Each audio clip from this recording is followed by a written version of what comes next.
Welcome to A1 TV Telugu news. నేను భువన. Updates చూద్దాం. Neat ప్రశ్నపత్రం leakage వ్యవహారంలో కాక్రోచ్ జనతా పార్టీ నేతృత్వంలో యువత ఆందోళనకు కేంద్ర ప్రభుత్వం దిగివచ్చింది. నీట్ కేంద్ర విద్యాశాఖ మంత్రి ధర్మేంద్ర ప్రధాన్ ఎట్టకేలకు రాజీనామా చేశారు. ఈ మేరకు తన రాజీనామా లేఖను ప్రధాని మోదీకి పంపించారు.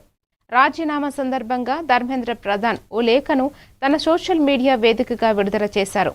గత 10 రోజులుగా జరుగుతున్న పరిణామాల తనను బాధించాయని, నేను వ్యక్తిగత ప్రతిష్టకు పోవడం లేదని ఆ లేఖలో పేర్కొన్నారు.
నీట్ ప్రశ్నపత్రం లీకేజీకి బాధ్యత వహిస్తూ కేంద్ర విద్యాశాఖ మంత్రి ధర్మేంద్ర ప్రధాన్ రాజీనామా చేయడంతో ఢిల్లీ జంతర్ మంతర్ వద్ద విద్యార్థులు సంబరాలు చేసుకున్నారు. తమ పోరాటం ఫలించిందని ఆనందంతో డాన్సులు చేశారు. ఈ సందర్భంగా మాట్లాడిన సిజేపీ చీఫ్ అభిజిత్ దీప్కే కీలక వ్యాఖ్యలు చేశారు. మన పోరాటం ఫలితంగా ధర్మేంద్ర ప్రధాన్ రాజీనామా చేశారని, విద్యా వ్యవస్థలో అసలైన ప్రక్షాళన ఇప్పుడే మొదలైందన్నారు. నిరసనకు మద్దతు తెలిపిన ప్రతి ఒక్కరికి సెల్యూట్ చేస్తున్నానని, ఇది విద్యార్థుల విజయం, ప్రజాస్వామ్య విజయమని, తనను హీరోను చేయవద్దన్నారు. ప్రజాస్వామ్యంలో భయానికి తావు లేదని, మాట్లాడటానికి భయపడాల్సిన వస్తే ప్రజాస్వామ్యం ఎట్లవుతుందని ప్రశ్నించారు.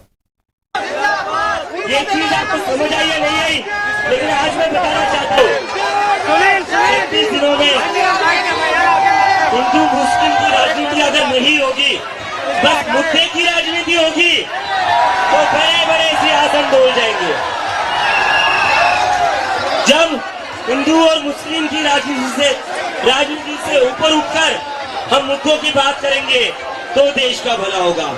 हिंदू मुस्लिम की राजनीति से ऊपर उठकर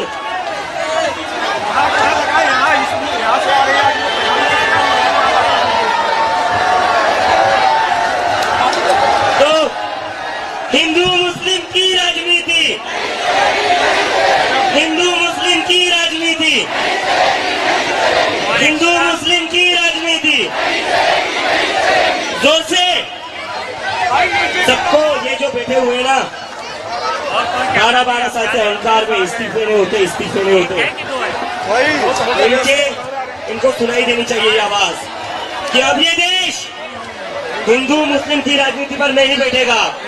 इस देश का युवा हिंदू मुस्लिम की राजनीति के झांसे में नहीं आएगा. इस देश का युवा शिक्षा की बात करेगा, इस देश का युवा भविष्य की बात करेगा, रोजगार की बात करेगा. हिंदू मुस्लिम की राजनीति. కేంద్ర మంత్రి ధర్మేంద్ర ప్రధాన్ రాజీనామాపై కాంగ్రెస్ ఎంపీ ప్రియాంక గాంధీ స్పందించారు. దీనిని భారత యువత విజయంగా ఆమె అభివర్ణించారు. ప్రభుత్వం ప్రజల ఆకాంక్షలను తప్పక వినాలని ప్రియాంక సూచించారు. కాంగ్రెస్ పార్టీగా తాము విద్యార్థులకు సాధ్యమైనంత బలంగా మద్దతు ఇచ్చేందుకు మా సాయశక్తులా ప్రయత్నించామని ప్రియాంక చెప్పారు. I'm very happy for many reasons, but the main reason is that I believe today, the 25th of July 2026, is the day that the people of our country have started claiming their country back from those who have tried to destroy the Constitution, from those who have tried everything to oppress and suppress the voice of our people. I believe that this is a victory for the youth of India. I am so proud of him in the strongest way possible. Rahul Gandhi ji has been talking about this issue of paper leaks and exams for a long time.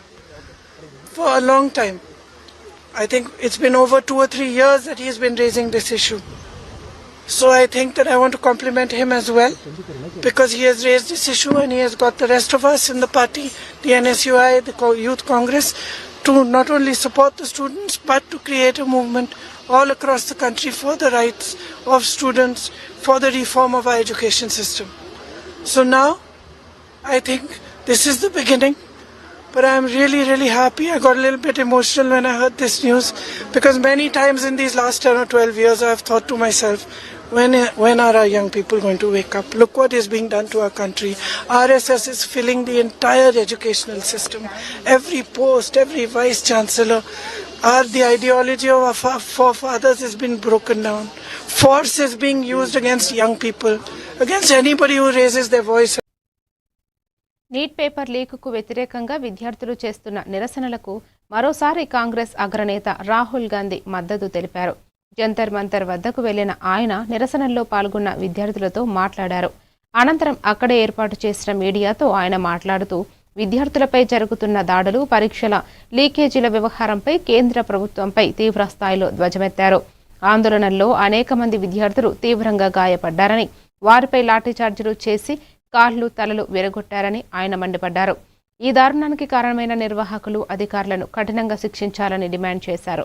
ఈ మొత్తం వ్యవస్థకు నాయకత్వం వహిస్తూ ప్రధాని మోదీ విద్యార్థుల భవిష్యత్తుతో ఆడుకున్నందుకు గాను దేశంలోని యువతకు తక్షణమే క్షమాపణ చెప్పాలని స్పష్టం చేశారు. हमारे स्टूडेंट्स हैं जिन्होंने हंगर स्ट्राइक किया, उनसे मेरी मीटिंग हुई, डिस्कशन हुआ मूवमेंट के बारे में, आरएसएस के बारे में, हिंदुस्तान का जो शिक्षा का सिस्टम है उसको कैसे कैप्चर किया. This is not acceptable to the students of India. It is not acceptable to anybody. The reason is mister Pradhan is a symbol of corruption and of what has happened to the future of India's children. He is a symbol of the destruction of the most valuable thing that this country has, which is our ligament tear हुआ है. कल मैं एक युवा को लाया था जिसको छर्रे लगे हैं, आंख में छर्रा लगा है, शायद वो देख ना पाए, और हजारों ऐसे स्टूडेंट्स हैं जिनको मारा गया है, धमकाया गया है, पीटा गया है, लाठी से पीटा गया है. जिन लोगों ने ये किया है, जो इम्प्लीमेंटर्स हैं और जो सुझावों की नहीं है, इनकी मांग से धर्मेंद्र प्रधान की रिमूवल की है. तो ये जो मेन इंचार्ज व्यक्ति हैं, ये इन स्टूडेंट्स से माफ़ी मांगे, अपोलोजाइज करें कि इनको पीटा गया है, मारा गया है, डिसरिस्पेक्ट किया गया है. కేంద్ర మంత్రి ధర్మేంద్ర ప్రధాన్ రాజీనామాపై టీపీసీసీ చీఫ్ మహేష్ కుమార్ గౌడ్ స్పందించారు. ధర్మేంద్ర ప్రధాన్ రాజీనామా విద్యార్థుల విజయంగా ఆయన పేర్కొన్నారు. తమ పార్టీ అగ్రనేత రాహుల్ గాంధీ నేతృత్వములో బీజేపీయేతర రాజకీయ పక్షాలని చేసిన పోరాటం ఫలితమే ధర్మేంద్ర ప్రధాన్ రాజీనామాని ఆయన వివరించారు. ప్రజాస్వామ్యంలో ప్రజా యుద్ధానికి ఎవరైనా తలొగ్గక తప్పదు అనేటువంటి మాటకి ఇవాళ ధర్మేంద్ర ప్రధాన్ కేంద్ర మంత్రి గారి రాజీనామా ఒక తార్కాణం. ప్రజాస్వామ్యంలో నియంత పోకడికి తావు లేదని గతంలో రైతు చట్టాలు వెనక్కి తీసుకున్నప్పుడు ఇవాళ ధర్మేంద్ర ప్రధాన్ గారు రాజీనామా దేశం ఉన్నటువంటి భారతదేశంలో చెల్లదు అని ఇవాళ ధర్మేంద్ర రాజీనామా వల్ల స్పష్టమవుతా ఉంది. ఇకనైనా ప్రధాని మోడీ గారు మొండి వైఖరిని పక్కన పెట్టి ప్రజాస్వామ్యంలో ప్రతిపక్షాల పాత్ర, ప్రతిపక్ష పార్టీల యొక్క మాటలకి, వారి సూచనల సలహాలకి విలువనిచ్చి ఈ దేశాన్ని ముందుకు తీసుకోవడంలో ముందు ఉండాలి. ఇవాళ నీటి విషయంలో జరిగినటువంటి అవకతవకలు, లాఠీ చార్జు, బాష్పోయేవు, విద్యార్థులు విచక్షణారహితంగా కొట్టిన తీరు ఇలా ఈ దేశం కాకుండా ప్రపంచ దేశాల్లో గరిస్తూ ఉన్నాయి. ఇక ముందు ఇలాంటి లీకేజ్ జరగకుండా సమగ్రమైన చట్టం తీసుకురావాల్సిన అవసరం ఉంది. పార్లమెంట్లో రాహుల్ గాంధీ గారు కోరిన విధంగా, ఖర్గే గారు సూచించిన విధంగా సమగ్ర చర్చ జరగాలి, సమగ్ర చట్టము రావాలి. మిషన్ భగీరథపై మంత్రి సీతక్క రాష్ట్ర సచివాలయంలో సమీక్ష నిర్వహించారు. త్రాగునీటి సమస్యలు రాకుండా 100 రోజుల యాక్షన్ ప్లాన్ సిద్ధంగా ఉందన్నారు. సింగూరు, పాలేరు నీటి నిల్వలపై నిరంతరం పర్యవేక్షించాలని అధికారులకు ఆదేశాలు జారీ చేశారు. రోజువారీ రిజర్వాయర్లు నీటి మట్టాలను సమీక్షించాలని సూచించారు. స్థానిక నీటి వనరులను వినియోగించేలా కార్యాచరణ రూపొందించాలని ఆదేశించారు. బోర్వెల్స్ వద్ద recharging pits, rain water harvesting పనులు వేగవంతం చేయాలని తెలిపారు. గ్రామాల వారీగా వాట్సాప్ గ్రూపులతో నీటి సరఫరాపై సమాచారం అందించాలని మంత్రి సూచనలు చేశారు. మహిళా సంఘాలు, సర్పంచ్లు, వార్డు సభ్యులు సమన్వయంతో నీటి నిర్వహణ చేపట్టాలన్నారు. ఎట్టి పరిస్థితుల్లోనూ ప్రజలకు త్రాగునీటి ఇబ్బందులు రాకూడదని మంత్రి స్పష్టం చేశారు.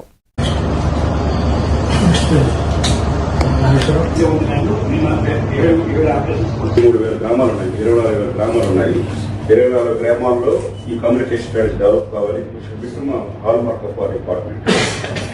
పలానా టైంకి సోర్స్ కూడా లేదు, తక్కువగా బయట నుంచి ఎక్కడైనా పడ్డా మనకు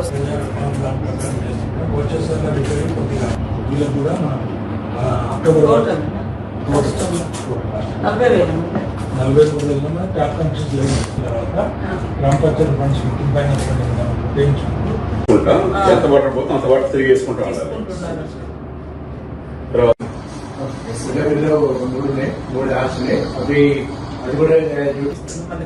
కల్టివేషన్ కూడా కాబట్టి అయితే కల్టివేషన్ ఇచ్చిన మనం అప్పుడు ఎప్పటికప్పుడు నింపేసుకోవాలి.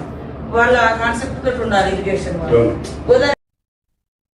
ప్రకాశం జిల్లా అద్దంకి నియోజకవర్గం జె పంగులూరు మండలంలో మంత్రి గొట్టిపాటి రవికుమార్ పలు అభివృద్ధి కార్యక్రమాల్లో పాల్గొన్నారు. రేణింగివరం గ్రామంలో 90 లక్షలతో నిర్మించనున్న పురాణ కాలక్షేపం మండపానికి భూమి పూజ చేశారు. మెగా పేరెంట్స్ టీచర్స్ మీటింగుల్లో పాల్గొని 88 మంది విద్యార్థులకు ఉచిత సైకిళ్లు పంపిణీ చేశారు. విద్యా వ్యవస్థ బలోపేతానికి ప్రభుత్వం చర్యలు తీసుకుంటోందని, అభివృద్ధి పనులు వేగంగా కొనసాగుతున్నాయని మంత్రి తెలిపారు. చాలా దూరం నుంచి చెప్తా ఉన్నారు. ఎందుకంటే మనం అవలపల్లి నుంచి డైరెక్ట్ గా రోడ్డు మీద వెళ్తాం వల్ల అక్కడ సిమెంట్ రోడ్డు ఉంది. దాదాపు చాలా మంది తెలిపారు. వేస్తే కనుక అందరి నుంచి హైవే ఎక్కడో ఇబ్బంది లేదు. అదే కదా 40 మందికి చెప్పారు. ఇది లేదు లాస్ట్ స్కూల్ అన్ని స్కూల్ ఇచ్చేసారు. ఇదే లాస్ట్ స్కూల్. దాదాపు చాలా మంది హెల్ప్ చేశారు. నేను ఈ కార్యక్రమం చేస్తానని చెప్పి చాలా మంది హెల్ప్ చేశారు. వాళ్ళ ఓపెనింగ్ కూడా చేయకపోయింది. ఆ రోడ్డు ఈ ప్రాంతంలో బాగా ఉపయోగపడింది. ఆ రోడ్డు కూడా ఈ ఊర్లో. అదేవిధంగా టెంపుల్ వెనక ఒక పెద్ద భోజనశాల లాగా అందరికి ఉపయోగపడేటట్టు అక్కడ భజన మందిరమే కాదు, భజన మందిరం. వాళ్ళు తిరుపతి నుంచి గ్రీవెన్స్ ఉన్నాయంట ముగ్గురికి.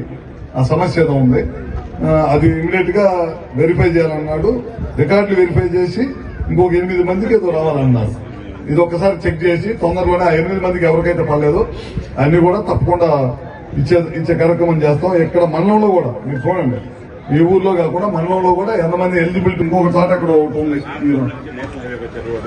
అదే ఏది చూద్దాము. స్కూల్కి ముందు పిల్లలు స్కూల్కి అనమాట. నేను సైకిల్. హనుమకొండ జిల్లా కోర్టు సముదాయాన్ని సందర్శించి నూతనంగా ఏర్పాటు చేసిన 3 న్యాయస్థానాలను హైకోర్టు న్యాయమూర్తి జస్టిస్ బి విజయసేన్ రెడ్డి ప్రారంభించారు. న్యాయ వ్యవస్థను మరింత ప్రజలకు చేరువ చేయడం, పెండింగ్ కేసుల పరిష్కారాన్ని వేగవంతం చేయడం లక్ష్యంగా ఏర్పాటు చేసిన 3వ అదనపు జిల్లా జడ్జి కోర్టు, 5వ అదనపు జూనియర్ సివిల్ జడ్జి కోర్టు, 6వ అదనపు జూనియర్ సివిల్ జడ్జి కోర్టులను ఆయన ప్రారంభించారు. జిల్లాలో పెరుగుతున్న కేసుల సంఖ్యను దృష్టిలో ఉంచుకుని కొత్త కోర్టుల ఏర్పాటుకు ఎంతో ఉపయోగకరంగా ఉంటుందని పలువురు అభిప్రాయపడ్డారు.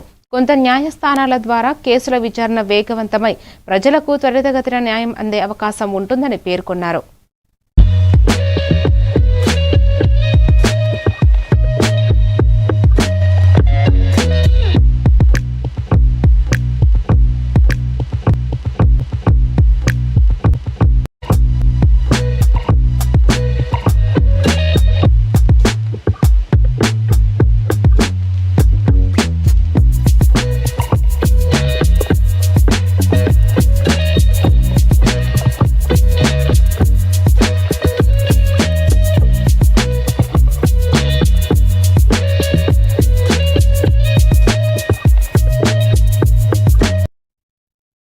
మేడ్చల్ జిల్లా ఎల్లంపేట్ మున్సిపాలిటీ పరిధిలో NH44 జాతీయ రహదారిపై రోడ్డు ప్రమాదం చోటు చేసుకుంది.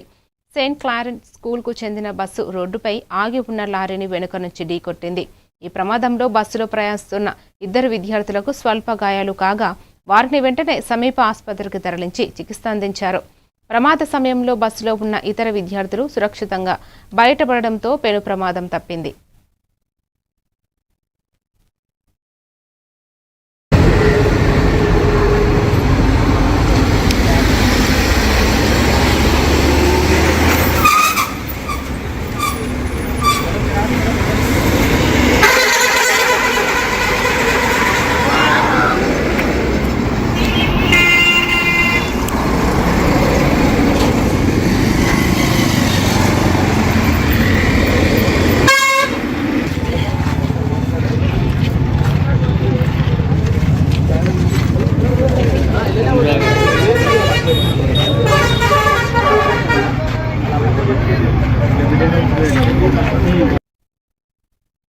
ఏపీ ఓటర్ల జాబితాలో సవరణలు, పారదర్శకతను పెంచే లక్ష్యంతో ఎన్నికల సంఘం తాజాగా ఎస్ఐఆర్ నివేదికను విడుదల చేసింది.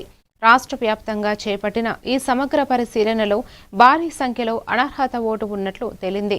ముఖ్యంగా ఎలాంటి చిరునామా లేని ఓట్లు ఏకంగా 44.89 లక్షలు ఉన్నట్లు ఈ నివేదిక వెల్లడించింది. మరణించినప్పటికీ ఇంకా ఓటర్ల జాబితాలో కొనసాగుతున్న వారి ఓట్లు 15.22 లక్షలుగా అధికారులు గుర్తించారు. అలాగే ఉపాధి, ఉద్యోగరీత్యాల ఇతర ప్రాంతాలకు శాశ్వతంగా వలస వెళ్లిన వారి ఓట్లు 14.43 లక్షలు ఉన్నట్లు ఈ సర్వే ద్వారా తేలింది. వీటితో పాటు ఒకే వ్యక్తికి 2 వేరువేరు ప్రాంతాల్లో ఓటు ఉన్నట్టు 7.37 లక్షల డూప్లికేట్ ఓట్లను కూడా గుర్తించారు. ఈ తప్పులన్నిటికీ సరిదిద్దే ప్రక్రియలో భాగంగా ఈ నెల 31న నూతన ఓటర్ల డ్రాఫ్ట్ జాబితాను విడుదల చేయనున్నారు. ఈ జాబితాపై అభ్యంతరాలు, మార్పులు, చేర్పులకు త్వరలోనే తగిన అవకాశం కల్పించనున్నారు.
నాగర్ కర్నూలు జిల్లా కర్వకుర్తిలో విశ్వశాంతి కోసం నిర్వహిస్తున్న కాలచక్ర మహాయాగంలో మంత్రి జూపల్లి కృష్ణారావు, ఎమ్మెల్యే కాసిరెడ్డి నారాయణరెడ్డి దంపతులతో కలిసి పాల్గొన్నారు. వేద పండితుల మంత్రోచ్చారణల మధ్య ప్రత్యేక హోమాలు, పూజలు నిర్వహించి స్వామివారి ఆశీస్సులు పొందారు. ఆగస్టు 3 వరకు కొనసాగనున్న ఈ మహాయాగంలో ప్రజాప్రతినిధులు, వేద పండితులు, భక్తులు పెద్ద సంఖ్యలో పాల్గొన్నారు.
వరంగల్లోని శ్రీ భద్రకాళి దేవస్థానంలో శాకంబరి నవరాత్రి మహోత్సవములు 11వ రోజుకు చేరుకున్నాయి.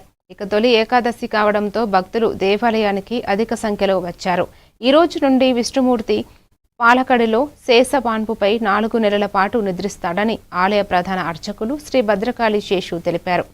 అందుకే ఈ 4 నెలల అస్థికులు జగన్నాత్మ పరివారాన్ని అనగా గణపతిని, శంకరుడిని, అమ్మవారిని ఇదోధికంగా ఆరాధిస్తారు. ఈ 4 నెలలు ఎక్కడ చూసినా భగవారాధన ఎక్కువగా ఉంటుందని ఆయన వివరించారు.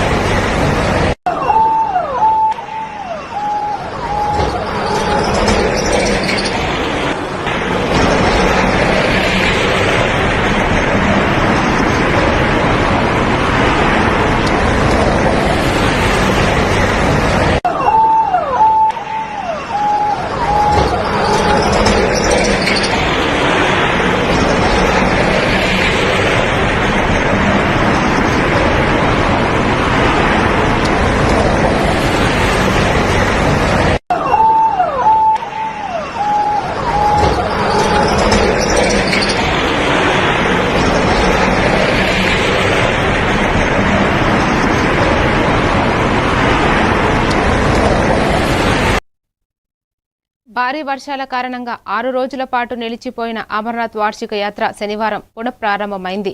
జమ్మూ నుంచి 6,000 మందికి పైగా యాత్రికులతో కొత్త బృందం కాశ్మీర్ లోయలోని బల్తాల్ బేస్ క్యాంప్ను బయలుదేరింది.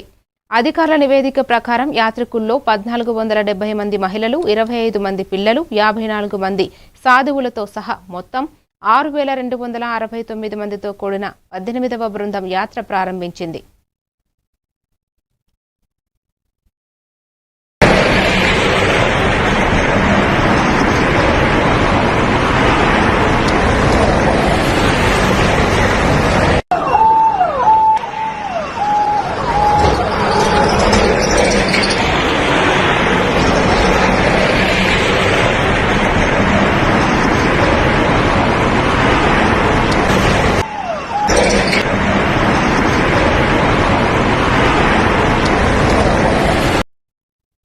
హైదరాబాదులో ఆదివారం నుంచి వర్షాలు కురవనున్నాయి. ఈ నెల 26 నుంచి 31 వరకు నగరంలో మోస్తారు వర్షపాతం నమోదయ్యే అవకాశం ఉందని వాతావరణ నిపుణులు అంచనా వేస్తున్నారు. ఇదే సమయంలో ఉత్తర, పశ్చిమ, తూర్పు తెలంగాణలోని పలు జిల్లాలలో భారీ వర్షాలు కురిసే అవకాశం ఉంది. వాతావరణ నిపుణులు వివరాల ప్రకారం ఈ నెలాఖరు వరకు నగరంలో మోస్తరు వర్షాలు కురుస్తాయి. ఆదిలాబాద్, కొమురంభీం, ఆసిఫాబాద్, మంచిర్యాల, పెద్దపల్లి, జయశంకర్, భూపాలపల్లి, ములుగు, నిర్మల్, నిజామాబాద్, జగిత్యాల, కామారెడ్డి, మెదక్, సంగారెడ్డి, వికారాబాద్ జిల్లాల్లో అక్కడక్కడ భారీ వర్షాలు కురిసే అవకాశం ఉందని ఆయన పేర్కొన్నారు.